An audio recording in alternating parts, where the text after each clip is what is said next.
Viet Thanh Nguyen is the winner of the Dayton Literary Peace Prize in 2016 award in fiction for The Sympathizer, a profound, startling, and beautifully crafted debut novel, a New York Times bestseller. It also won the Pulitzer Prize for fiction. Viet has also been named one of 2017's MacArthur Foundation Fellows, awarded to individuals who have shown extraordinary originality and dedication in their creative pursuits and a marked capacity for self-direction. Viet was born in Vietnam and raised in America. He is the author of two nonfiction titles, Nothing Ever Dies, Vietnam and the Memory of War and Race and Resistance, Literature and Politics in Asian America. He teaches English and American Studies and Ethnicity at the University of Southern California and currently resides in Los Angeles. His most recent book is a short story collection, The Refugees. Viet will introduce Patricia Engel, the 2017 fiction winner for The Veins of the Ocean. Viet?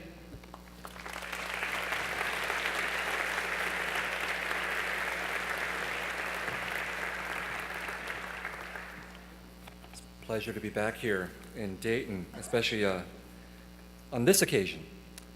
And the first time I encountered Patricia Engel was at a writing workshop in 2008.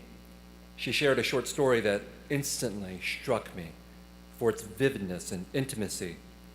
I knew immediately that Engel was a talent, a writer with something urgent to say about being Colombian, being an immigrant, being an American, being a woman, being human.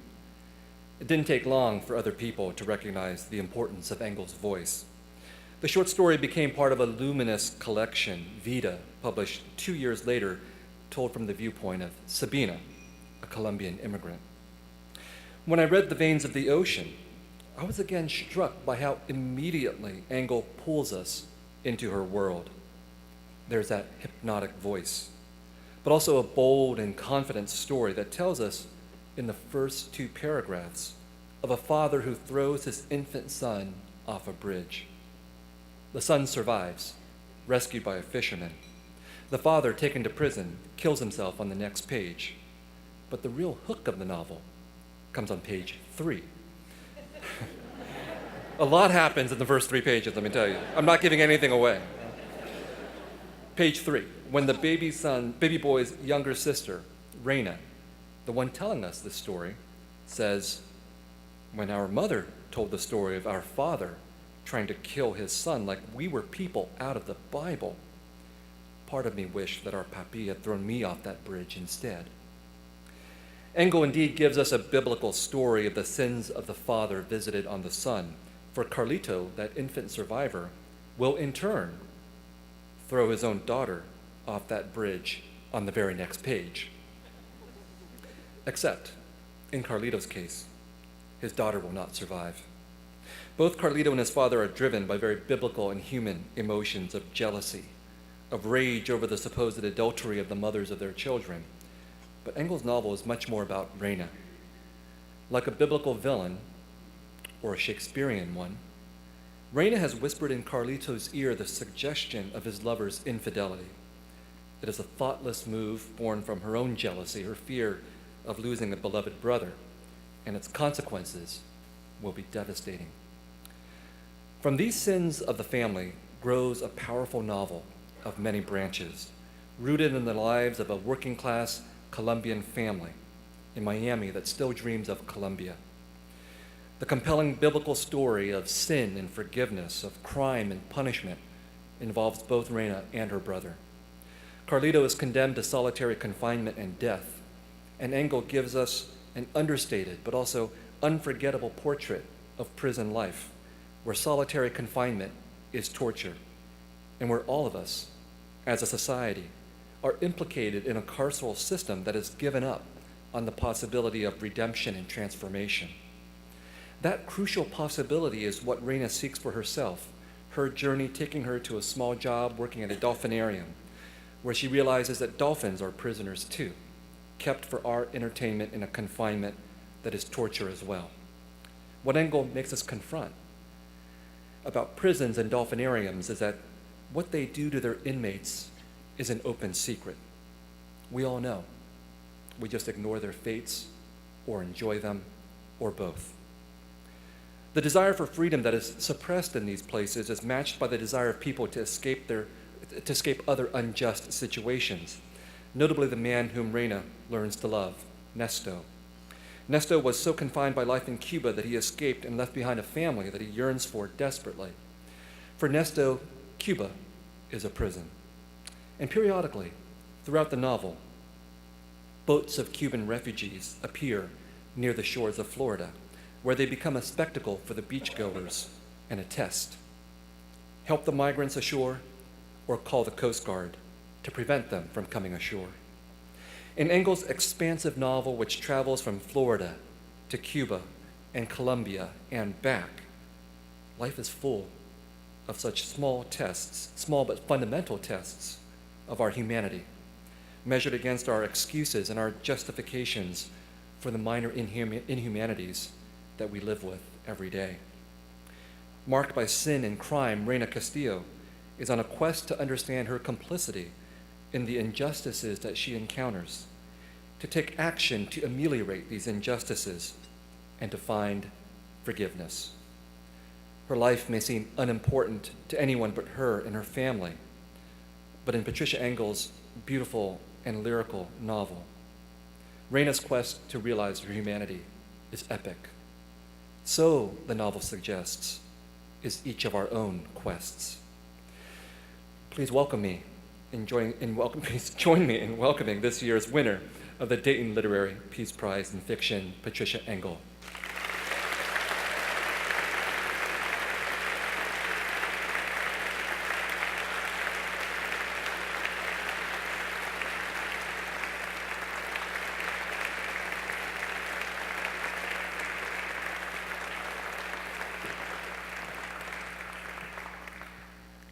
Good evening. Thank you, Viet, for that incredibly generous introduction. As you mentioned, we met almost 10 years ago at a writers' conference, and in our workshop it was challenging, and Viet and I had never met before, and he was so kind.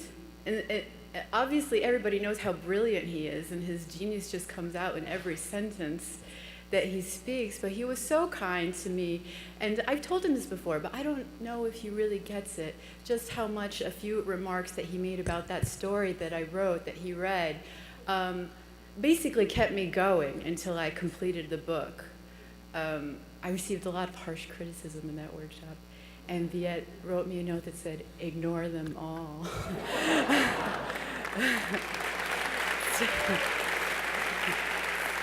So, thank you again, Viet. It's an honor to share the stage with you tonight, to be here with you and with so many other extraordinary writers whose work I find so important and so inspiring. And congratulations to all of you on all your awards and everything that you do. I want to thank Sharon, Rob, Mark, Meester, and all the members of the board, the judges who selected The Veins of the Ocean, the first readers, the volunteers and the staffs of the events of this wonderful weekend, Eric and Karen Spina, the University of Dayton for being such gracious hosts, the City of Dayton for your commitment to upholding these values of peace and justice, and to all your readers, many of whom I've gotten to know over the course of the weekend, you lovers of books who've come to join in these festivities with us. Thank you all for just being here with us. I'm humbled and touched to join the tribe of Dayton Literary Peace Prize winners. As Gilbert mentioned, it's a real community, and I really feel it, even though I just got here. The mission of this tremendous honor is one that speaks to the very reason why I write. It's a reminder that even as fiction writers, we are servants to human truth.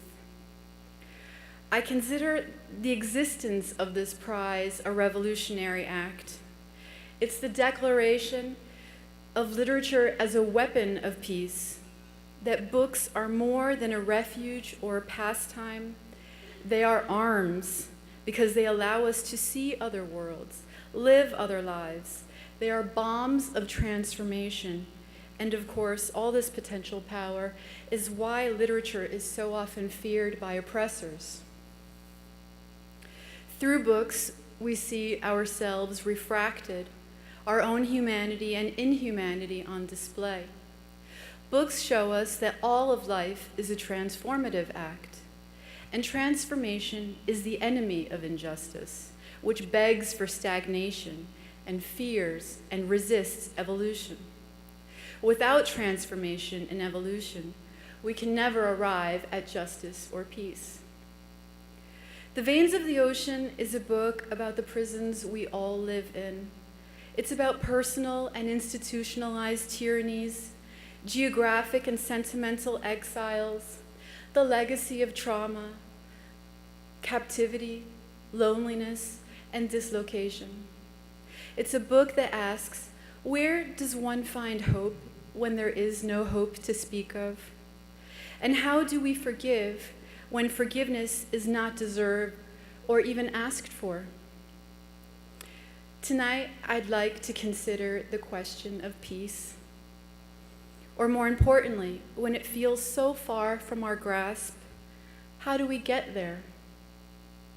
I don't have any easy answers, but I can share with you a few things I learned along the way while researching and writing The Veins of the Ocean, a journey of several years that sent me on dozens of trips to Cuba, where portions of the novel are set, deep into the Florida Keys, and to the Caribbean coast of my parents' homeland of Colombia.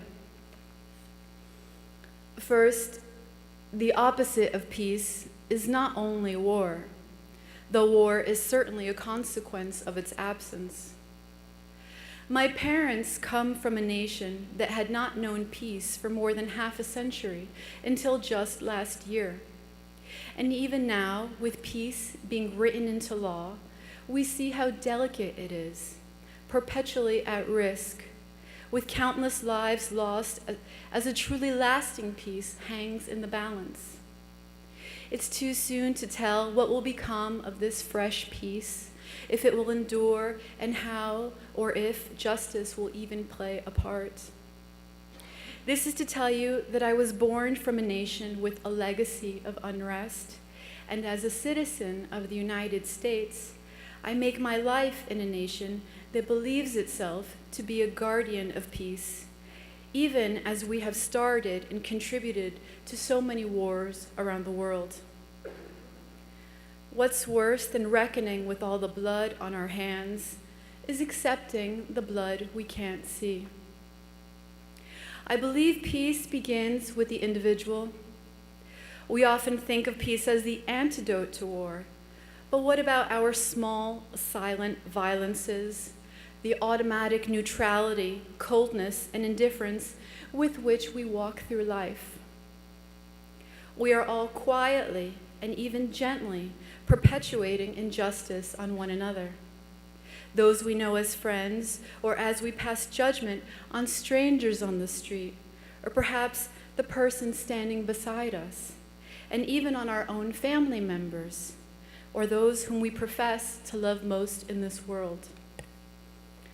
We do this not only with cruel words, but every time we consciously or even unconsciously withhold kindness or compassion, empathy or mercy.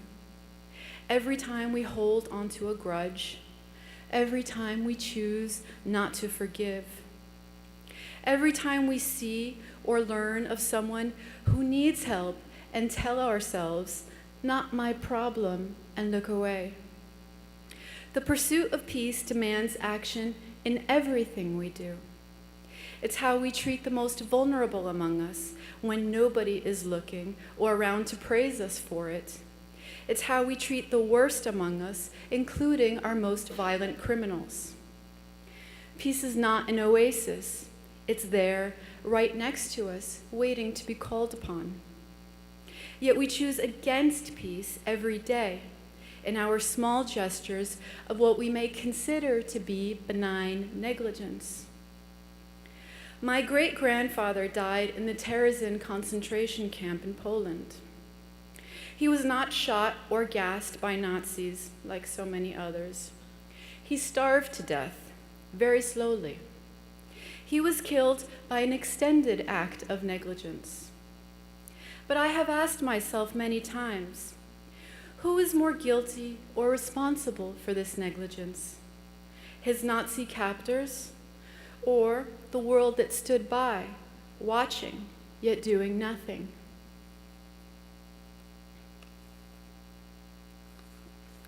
To pursue peace doesn't always come with recognition, a pat on the back, or even a sense of satisfaction. It is most often thankless, and it usually involves appearing to be a coward, not a hero.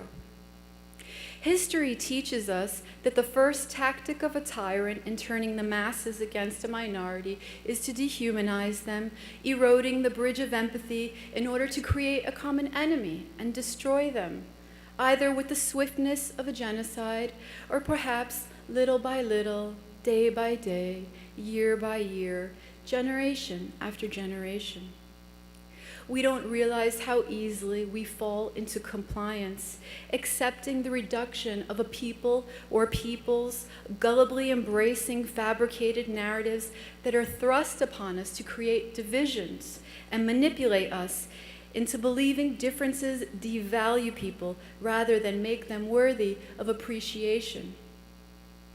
When we do this, we're actually doing our part to withhold justice and deprive others of peace. We can't allow ourselves to be used in this way, but we must first acknowledge how we, including the best among us, are complicit. Indifference begets injustice until all we are left with is war. If not on the battlefield, then amongst neighbors, families, and within our own souls. Peace is only a dream if we refuse to live in its light. I share this prize with those who were part of the writing of The Veins of the Ocean from conception to publication, especially those who took me into their homes and shared their worlds with me. They touched my heart, they changed my life, and they changed me.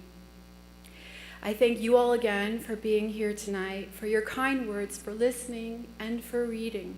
And my fellow writers, again, it's an honor to be in your company. Thank you, Sharon, again, for having the courage to remind us with the founding of this prize of what we are truly called to as citizens of this earth, to uphold peace and pursue justice relentlessly and to look after one another. If we fail at this in our own lives, how can we expect more from our leaders? And finally, I dedicate this award to my parents, who, with all their great sacrifices, raised me with the belief that art, like migration, is not only a brave act of creation, but a life-saving force of resistance and rebellion. Thank you.